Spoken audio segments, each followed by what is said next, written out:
Check देकर सम्मानित किया जाता है। जोरदार तालियां लाभार्थियों के लिए। और इसी के साथ ग्राम विकास विभाग NRLM श्रीमती रीमा पांडे जी, आपको 1,30,000 रुपए की धनराशि का डेमो चेक देकर सम्मानित किया जाता है सभी लाभार्थियों के लिए। और ग्राम विकास विभाग मुख्यमंत्री आवास योजना ग्रामीण के तहत श्रीमती शांति देवी को आपको आवास की चाबी प्रदान की जाती है और 1,20,000 रुपए आपके खाते में पहुंच चुके हैं और आज आपको आपके गृह प्रवेश हेतु आवास की चाबी श्रीमती शांति। एक बार जोरदार तालियां सभी लाभार्थियों के लिए।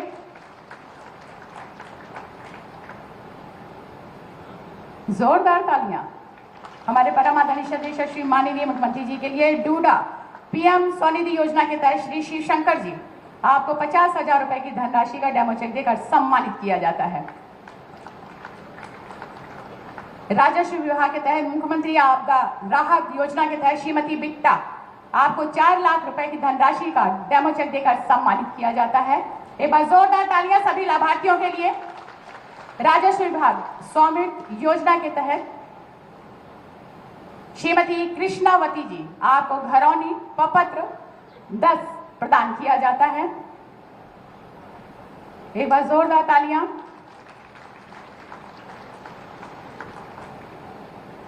उद्योग विभाग स्वामी विवेकानंद युवा सशक्तिकरण योजना के तहत सुश्री सिंधुजा पांडे, विद्यार्थी के रूप में आपको टैबलेट प्रदान की जाती है ज्ञान की ज्योति स्वरूप। और स्वास्थ्य विभाग आयुष्मान गोल्डन कार्ड के तहत श्रीमती नीतू श्रीवास्तव, आपको आयुष्मान कार्ड प्रदान किया जाता है। एक बार जोरदार तालियां सभी लाभार्थियों के लिए। और जनपद निवासियों की तरफ से दिल की गहराइयों से बहुत बहुत धन्यवाद, आभार प्रकट करते हुए यशस्वी माननीय मुख्यमंत्री जी का। और अब वो पल वो क्षण, अपनी मेहनत लगन परिश्रम दूरगामी बृहत सोच कुशल नेतृत्व के माध्यम से जन जन की कठिनाइयों का निराकरण कर विश्व के मानचित्र में उत्तर प्रदेश का गौरव बढ़ाने वाले अपनी गरिमामय उपस्थिति से मंच को अलंकृत सुशोभित करने वाले हम सभी के प्रेरणा स्रोत लोकप्रिय जनप्रिय परमादरणीय श्रद्धेय यशस्वी माननीय मुख्यमंत्री जी को सादर आमंत्रित करते हुए साथ सम्मान अनुरोध करते हुए कि अपने आशीर्वचन से हम सभी को अन्वित करने की कृपा करें। एक बार जोरदार तालियों के साथ अभिनंदन वंदन स्वागत। जय जय श्री राम। भारत माता की, भारत माता की, भारत माता की, मां पाटेश्वरी की, मां पाटेश्वरी की। जनपद बलरामपुर के 825 करोड़ रुपए की परियोजनाओं के लोकार्पण और शिलान्यास कार्यक्रम में आज के समारोह में उपस्थित जनपद बलरामपुर की जिला पंचायत अध्यक्ष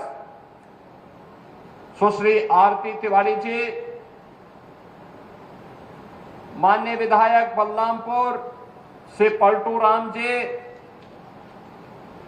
माननीय विधायकगण श्री कैलाशनाथ शुक्ला जी, राम प्रताप वर्मा जी, विधान परिषद सदस्य श्री साकेत मिश्रा जी, विधान परिषद सदस्य श्री अवधेश सिंह और मंजू सिंह जी, भारतीय जनता पार्टी के जिला के अध्यक्ष श्री रवि मिश्रा जी, पूर्व विधायक श्री शैलेश कुमार सिंह सैलो जी,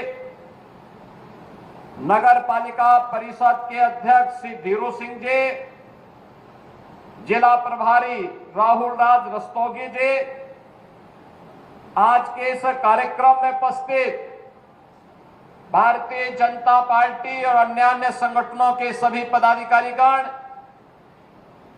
भारी संख्या में आज के समारोह में उपस्थित मेरे बलरामपुर के सभी उपस्थित बहन और भाइयों, शारदीय नवरात्रि की आज सप्तम तिथि है। आज के इस अवसर पर मां पाटेश्वरी के श्री चरणों में नमन करते हुए आप सभी का मैं हृदय से अभिनंदन करता हूं। ये मेरा सौभाग्य है कि नवरात्रि के अवसर पर इन कार्यों के बहाने मुझे मां पाटेश्वरी के दरबार में शीश नवाने का अवसर प्राप्त हुआ है। मैं कल से ही बहराइच, श्रावस्ती और बलरामपुर जनपदों के विभिन्न कार्यक्रमों में भागीदार बनने के लिए कल दोपहर से ही इस कमिश्नरी के अंदर अलग अलग जनपदों के कार्यक्रमों में भागीदार बन रहा हूं। ये मेरा सौभाग्य है कि शारदीय नवरात्रि और विजयादशमी के पूर्व जनपद बलरामपुर वासियों को ये 825 करोड़ रुपए की उपहार ये भारतीय जनता पार्टी की डबल इंजन सरकार के द्वारा प्रदान किया जा रहा है।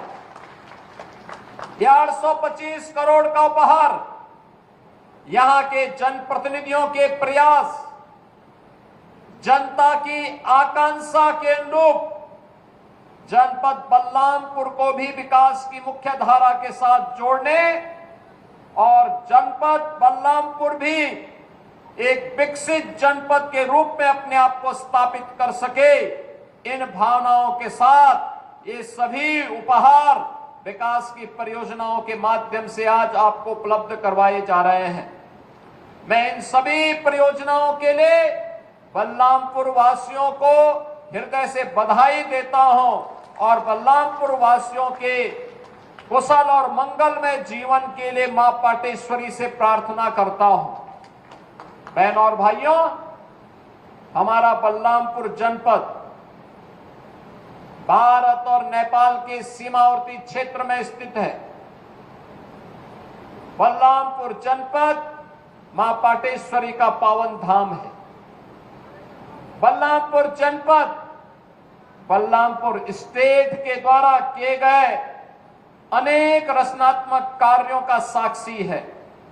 बलरामपुर जनपद भारत के पूर्व प्रधानमंत्री श्रद्धेय अटल बिहारी वाजपेयी जी की कर्म भूमि के रूप में जाना जाता है और बलरामपुर जनपद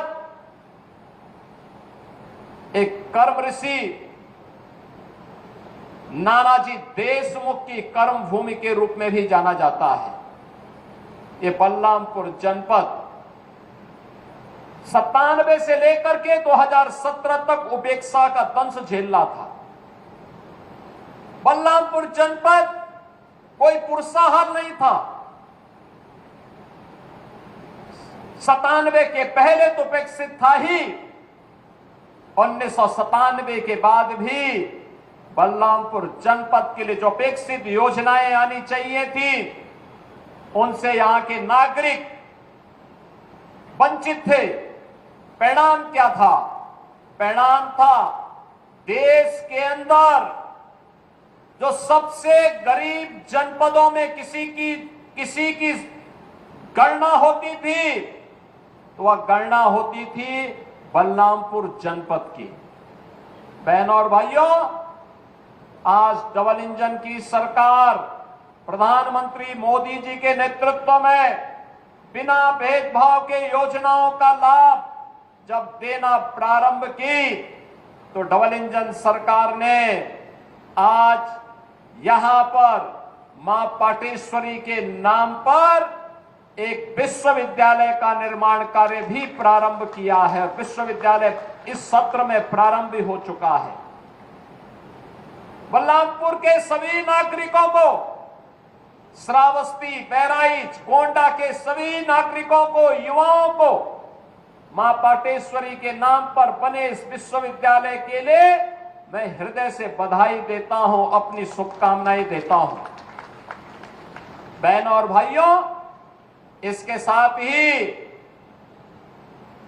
श्रद्धेय अटल बिहारी वाजपेयी जी की कर्म भूमि होने के नाते पहली बार अटल जी देश की संसद में कहीं से पहुंचे थे तो भूमि बलरामपुर की है। बलरामपुर संसदीय सीट से चुनाव जीत करके पहुंचे थे और इसलिए बलरामपुर में श्रद्धेय अटल बिहारी वाजपेयी जी के नाम पर एक मेडिकल कॉलेज का निर्माण हो, इसके लिए हमारी सरकार ने पूरी व्यवस्था कर दी है और बहुत शीघ्र आप देखेंगे कि बलरामपुर जनपद के लिए भी एक मेडिकल कॉलेज सरकार के द्वारा यहां पर संचालित होगा। इमलिया कोडर में थारू बंधुओं के लिए उनकी परंपरा और उनकी संस्कृति को संरक्षण करने के लिए एक थारू म्यूजियम का निर्माण पहले ही किया जा चुका है। आज जो सौगात यहां के लिए उपलब्ध करवाई जा रही है उसमें एक राजकीय पॉलिटेक्निक का उद्घाटन अभी हमने किया है। आईटीआई है, डिग्री कॉलेजेज है, इंटर कॉलेजेज है, चिकित्सालय हैं, सड़कें हैं और भी तमाम प्रकार की वे योजनाएं हैं जो विकास के लिए आवश्यक होती हैं और जिन योजनाओं के माध्यम से हर नागरिक के जीवन में बिना भेदभाव के उनके जीवन में प्रगति और उन्नयन का मार्ग प्रशस्त हो सकता हो। यही तो कार्य डबल इंजन सरकार ने पिछले 11 वर्षों में प्रधानमंत्री मोदी जी के नेतृत्व में किया है। आपने देखा होगा एक और प्रधानमंत्री मोदी जी के नेतृत्व में नया भारत का दर्शन कर रहे हैं। बिना भेदभाव के शासन की योजना का लाभ हर गांव को, हर गरीब को, हर किसान को, हर श्रमिक को, हर महिला को और समाज के प्रत्येक तबके को उपलब्ध करवाया जा रहा है और प्रदेश में विकास एक नए सिरे से आगे बढ़ने का काम हो रहा है। एक तरफ बिना भेदभाव के कल्याणकारी योजनाओं का लाभ हर गरीब के पास उसके सिर को ढकने के लिए छत हो, हर गांव की बेहतर कनेक्टिविटी हो, हर घर में शुद्ध पेयजल हो, हर परिवार के पास उज्ज्वला योजना का कनेक्शन हो, हर गरीब के पास राशन कार्ड हो, हर गरीब के पास आयुष्मान का कार्ड भी उपचार के लिए हो। एक तरफ सरकार के द्वारा एक कल्याणकारी योजनाएं संचालित हो रही हैं। युवाओं के लिए पढ़ने के लिए वर्ल्ड क्लास इंफ्रास्ट्रक्चर के साथ पीएम श्री कंपोजिट विद्यालय, मुख्यमंत्री अभ्युदय विद्यालय के साथ साथ इंटर कॉलेजेस को प्रोजेक्ट अलंकार के अंतर्गत सुंदरीकरण और उनके नवनिर्माण की कार्रवाई के साथ जोड़ा जा रहा है।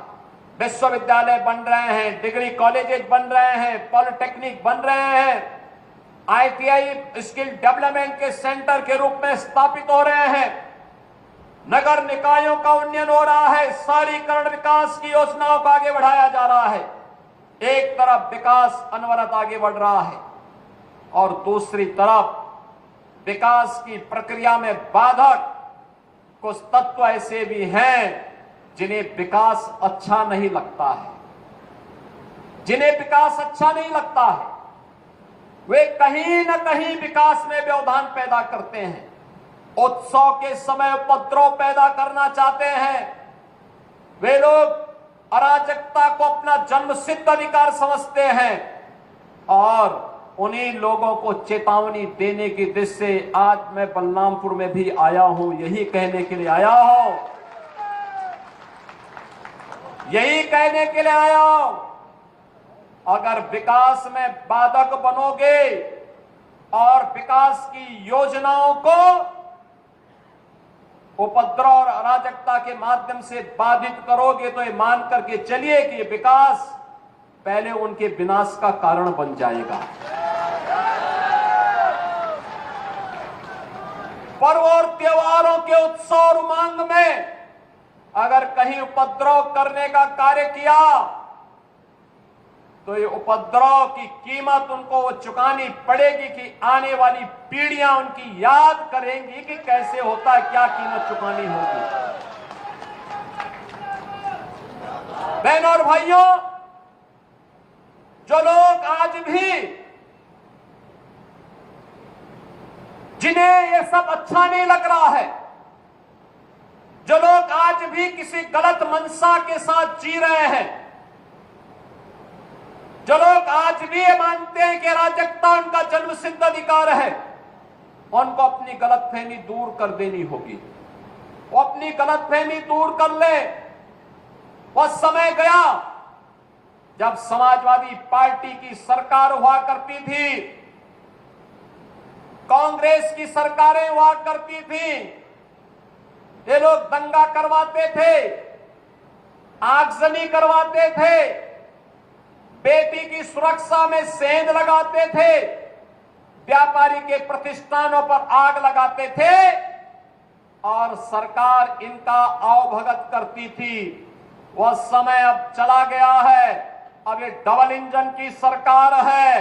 अगर बेटी की सुरक्षा पे हाथ डालने का प्रयास किया, व्यापारी के प्रतिष्ठान में आग लगाने का प्रयास किया, उत्साह और उमंग के उत्सव में कहीं पर अगर अराजकता पैदा करने का और उपद्रव पैदा करने का कुत्सित प्रयास किया तो मान करके चलिए कि ये रास्ता उनका सीधे नरक में जाने का होगा, सीधे नरक में। कुछ लोग रहते भारत में हैं, लेकिन गजवा ये हिंद का नारा लेकर के भारत के अंदर राष्ट्र विरोधी गतिविधियों को बढ़ावा देने का कुत्सित कार्य कर रहे हैं। गजवाए हिंद हिंदुस्तान की धरती पर नहीं होगा। भारत की धरती, ये भारत के देवीय महापुरुषों, अवतारी महापुरुषों, देश के लिए अपना बलिदान देने वाले महापुरुषों के आदर्शों से संचालित होगा। गजवाए हिंद की कल्पना करना भी और उसका सपना देखना भी जहन्नुम में जाने का टिकट का रास्ता पैदा कर देगा। अगर किसी को जहन्नुम में जाना हो तो गजवाए हिंद के नाम पर अराजकता पैदा करने का कुत्सित प्रयास करें। और छद्म रूप में जो लोग इस प्रकार की गतिविधियों में लिप्त हैं, वे भी कान खोल करके सुन लें। देर सवेर छांगुर जैसे हाल तो उनके भी होने ही हैं। आपने देखा होगा, यही है ये कालनेमियों का हाल। कैसे छद्म रूप से लोगों में भ्रम पैदा हो। जलालुद्दीन ने अपना उपनाम रख दिया था छांगुर बाबा, जिससे हिंदू भ्रम में रहे, समाज की आंखों में धूल झोंक लेगा, लेकिन पापी कितना भी अपने पाप को छुपाने का प्रयास करेगा, उसका पाप का समय तो पाप का घड़ा भरना ही भरना है, और पाप का घड़ा भरेगा, इस धरती माता उसको कभी बर्दाश्त नहीं कर पाएगी। और छांगुर जैसे दुष्कर्मियों और राष्ट्रद्रोही तत्वों के द्वारा छद्म रूप से यही कार्य बलरामपुर की धरती से करने का प्रयास हो रहा था। हमें सतर्क होना होगा। जो लोग हिंदुस्तान की धरती पर रह करके भारत विरोधी गतिविधियों में लिप्त हैं, हिंदू विरोधी गतिविधियों में लिप्त हैं, हमें ऐसे कालनेमियों से सतर्क रहना होगा। उन्हें सख्ती से जवाब देना होगा। स्थानीय प्रशासन और पुलिस को इसके प्रति सजग करना होगा और समय समय पर इनकी गतिविधियों के बारे में शासन को अवगत कराना होगा, जिससे समय रहते इनकी नाजायज गतिविधियों पर सरकार पूरी तरह नकेल कस सके। कुछ लोगों को शांति और विकास अच्छा नहीं लगता, लातों के भूत बातों से नहीं मानते। इनको लगता है जैसे सरकार अब भी इनके सामने झुक करके कार्य करेगी। सरकार का पहले दिन से, डबल इंजन की सरकार का पहले दिन से ही यह निर्णय है कि अपराध और अपराधियों के प्रति, गद्दारों और देशद्रोहियों के प्रति सरकार जीरो टॉलरेंस की नीति के तहत कार्य करेगी।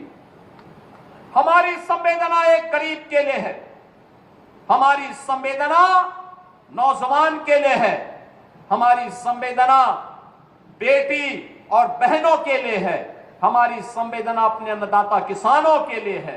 हमारी संवेदना उन व्यापारियों और उद्यमियों के लिए है जो अपने यहां देश के विकास का खाका तैयार करते हैं और नौजवानों के लिए रोजगार और नौकरी की व्यवस्था करते हैं। हमारी संवेदना उस हर नागरिक के साथ है जो भारत को भारत माता के रूप में सम्मान देता है, भारत के महापुरुषों का सम्मान करता है, भारत की परंपरा और भारतीय संस्कृति के प्रति आदर का भाव रखता है। इन मूर्खों को यह भी नहीं पता कि आस्था के प्रतीकों को प्यार नहीं सम्मान दिया जाता है। सम्मान और आस्था चौराहे पर प्रदर्शन करने की वस्तु नहीं, आस्था अंतःकरण का विषय होता है, अंतःकरण का विषय होता है। आज चौराहे चौराहे पर जाकर के कितने कमजोर और कायर हैं, छोटे छोटे बच्चों को जिनके हाथों में कलम होनी चाहिए, जिनके हाथों में नोटबुक होनी चाहिए, जिनके हाथों में विज्ञान और गणित की पुस्तकें होनी चाहिए, उनके हाथों में आई लव मोहम्मद का पोस्टर देकर के, तख्तियां देकर के समाज में अराजकता पैदा करने का कार्य कुछ लोग कर रहे हैं।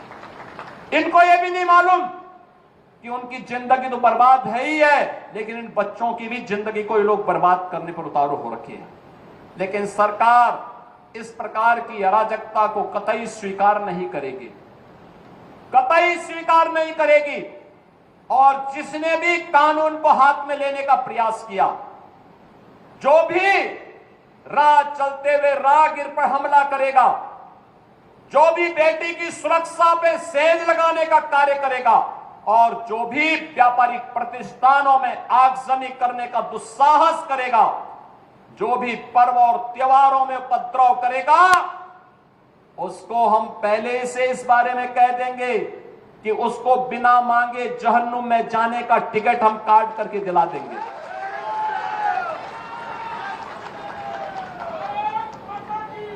इतना पर्याप्त होगा उसके लिए। यह अराजकता स्वीकार्य नहीं। विकास में हर व्यक्ति की भागीदारी जब सुनिश्चित की गई है, गांव गांव का विकास हो रहा है, कल्याणकारी योजनाओं में बिना भेदभाव के शासन की योजना का लाभ उपलब्ध करवाया जा रहा है, बिना भेदभाव के युवाओं को नौकरी और रोजगार उपलब्ध करवाया जा रहा है, तो फिर यह अराजकता कैसे? कुछ चंद लोगों को माहौल खराब करने की छूट नहीं देनी चाहिए। ये वही लोग हैं जिन्होंने उत्तर प्रदेश की भ्रष्ट सरकारों के साथ मिलकर के उत्तर प्रदेश के सामने पहचान का संकट खड़ा किया था। ये वही लोग हैं जिन्होंने उत्तर प्रदेश को बीमारू राज्य बना दिया था। ये वही लोग हैं जिन लोगों के दंगों के कारण प्रदेश में कोई निवेश नहीं आता था, कोई उद्योग नहीं लगता था, कोई विकास का कार्य नहीं हो पाता था। और आज पिछले 8.5 वर्ष के अंदर उनकी मंशा सफल नहीं हुई। अब नए नए तौर तरीके अपनाने का कार्य कर रहे हैं, लेकिन याद रखना, उनको याद रखना होगा, वे जितना सोचते हैं उससे ज्यादा हमारी पहले से तैयारी रहती है। और जब भी दुस्साहस करेंगे ऐसे ही पिटोगे जैसे बरेली के अंदर पीटे गए हो। बहनों और भाइयों, मैं आज के इस अवसर पर एक बात और कहना चाहूंगा। कुछ लोग हैं जो अफवाह पैदा करके भय और दहशत का माहौल पैदा करना चाहते हैं। आप देख रहे होंगे, ड्रोन के नाम पर, चोरी के नाम पर भय और दहशत का माहौल पैदा किया जा रहा है। जिला प्रशासन ने हर जनपद में व्यवस्था की है, हर ग्राम पंचायत में ग्राम सुरक्षा समिति का गठन किया है। आप लोग भी अपने स्तर पर प्रयास करिए। पुलिस के पेट्रोलिंग तेज हुई है। जो भी ये भय और दहशत का माहौल पैदा करेगा, ड्रोन के नाम पर अनावश्यक लोगों के मन में भय और दहशत पैदा करेगा, ऐसे लोगों के खिलाफ गैंगस्टर के तहत कार्रवाई करने के आदेश पहले ही दिए जा चुके हैं। जो भी चोरी के नाम पर भय और दहशत पैदा करेगा, उन लोगों की संपत्ति को जब्त करने के लिए हम लोगों ने पहले से आदेश कर रखे हैं कि ऐसे लोगों के खिलाफ सख्ती से निपटा जाए। लेकिन आपकी भी जिम्मेदारी बनती है, एक सभ्य समाज के नागरिक होने के नाते विकास में लोक कल्याणकारी योजना में अगर आपकी सहभागिता है तो व्यापक जन जागरूकता में भी आपकी सहभागिता होनी चाहिए। और व्यापक जन जागरूकता का यह अभियान, जिस अभियान के लिए आपका आह्वान करने के लिए मैं आपके बीच आया हूं, अगर कोई आपके गांव में, आपके कस्बे में, आपके मोहल्ले में, आपके अगल बगल के क्षेत्र में भय और दहशत का माहौल पैदा कर रहा है, पहले उसको रोको, उसको समझाओ,